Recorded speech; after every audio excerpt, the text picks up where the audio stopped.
Welcome back to map number 2 between Hot and Creo. This time on Twisted Meadows. We're still in Group B of the Intel Extreme Masters Season 1 Finals. And just to quickly recap again what's on the line for both of the players on this particular map. If Creo wins, he's going to win the best of 3 with 2-0, and he will be in the top 4 of this tournament for sure. Whereas if he loses, then he's not going to be able to qualify for the top 4 in this best of 3 already. And of course, if Hot wins this map, then he's still going to keep his chances of qualifying for the top 4 in this best of 3 already alive. Because for Hot, if he wins with 2-1 in this best of 3, it would already be enough to qualify for the top 4.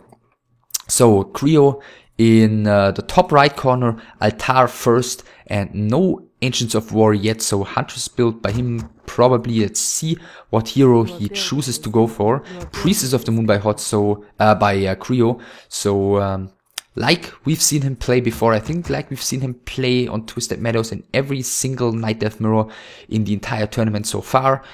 And Hot is going for the Demon Hunter, so those two guys played against each other in the group stage already, and I believe it was Priestess of the Moon Mirror in the group stage, but I'm not 100% sure because both of them played against Sunshine as well in the group stage, so I could be mistaken there, but both of them without early Ancient of War, so I'm assuming that Hot is going to want to get a Hunter's Hall and an Ancient of War as well. The question is just going to be, is it, I mean, for Creo, it should pretty obviously be double Ancient of War.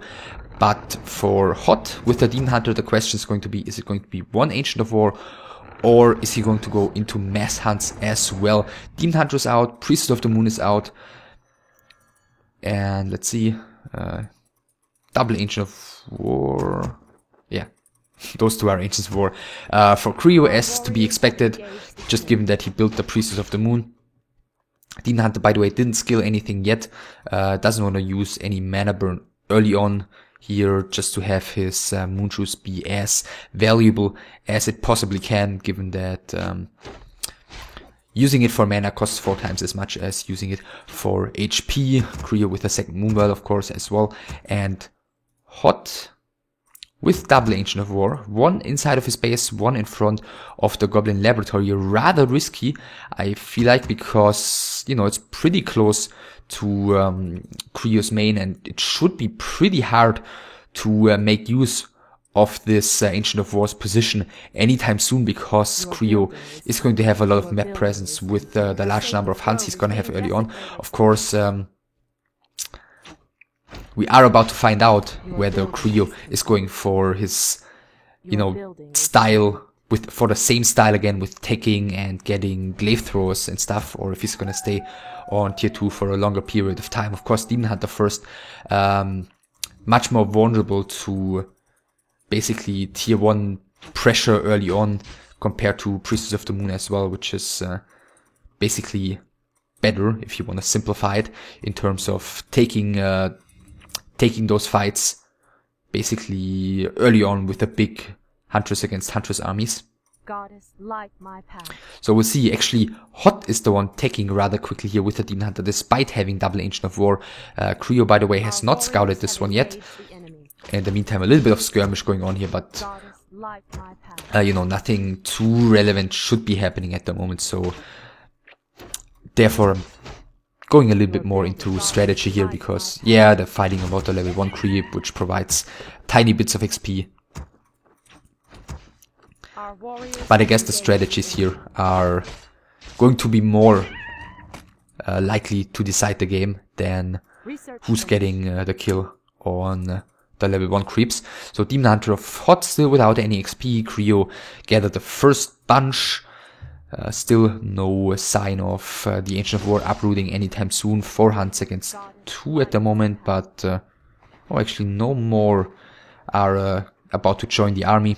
Of course, Hot cannot quite keep up with the investment here by Creo at the moment, because of course Hot has tagged already, whereas Creo is apparently going to stay on tier 1 at least for a while.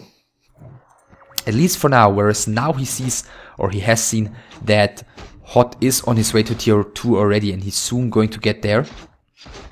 But he's got the fewer hunts for the moment. He's got the Moonwells to help him defend a little bit for the moment. The pressure isn't too high.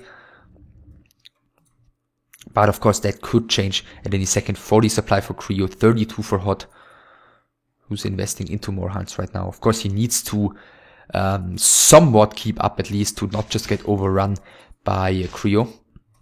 Sending a Wisp towards the middle right now. He's finishing tier 2, so he might be looking to get a Tavern Hero. And Hot is just keeping the pressure up.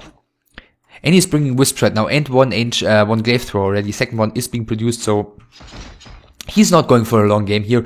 He's bringing the Wisps, and it looks like he's probably going to build a few Ancient Protectors in front of the base and surround on the Demon Hunter. He does have a Town Portal, however, and I'm not sure if he realizes under how much pressure he is here, because I think he needs to use it right now, because if he lets the Demon Hunter go down, that's going to give a lot of time to Creo to get up Ancient Protectors. He's building the first two now. He Town Portals, but I think he should have Town Portaled early on, because he used some Moonshoes unnecessarily, using more Moonshoes in the back right now. Only one Moonwell remaining that provides a little bit of that Moonshoes. As I said, 2 Ancient Protectors are being built. 1 Glaive Thrower has joined the army. Priestess of the Moon is taking quite a bit of damage. He's cancelling actually the Ancient Protectors and is retreating here. So okay, that was more convincing than I expected. 42 supply still for Creo against the 36 of Hot, but Hot has reached tier 2. He's cancelling the Ancient Protector, even seems to be very confident here. Second Glaive Thrower has been caught off guard here by the Demon Hunter. The Hunts and the Priestess are gonna join here again. I feel like, well, for me it seemed like a bit of an overreaction by Creo to already Town Portal there. I think the Priestess of the Moon still had a little bit of health to work with, but it looks like he might just be going for it again immediately, and it looks like Hot probably didn't expect that, as the Panda is creeping the Goblin Laboratory right now. He did do the last hit with the Ancient of War, which is quite terrible, obviously, since he missed out on a huge chunk of XP here. Alilia's Fruit of Accuracy, so he's basically got the level 1 True Shot Aura for free here, whereas Hot did invest an entire hero, Creo did invest an entire hero into that. I'm not really sure what the Priestess of the Moon is doing there. The Glaive Throwers are totally out of position and have to be put back. Breath of Fire by the Panda, level 2 for him. The first Glaive Thrower has fallen. Demon Hunter needs to pay attention.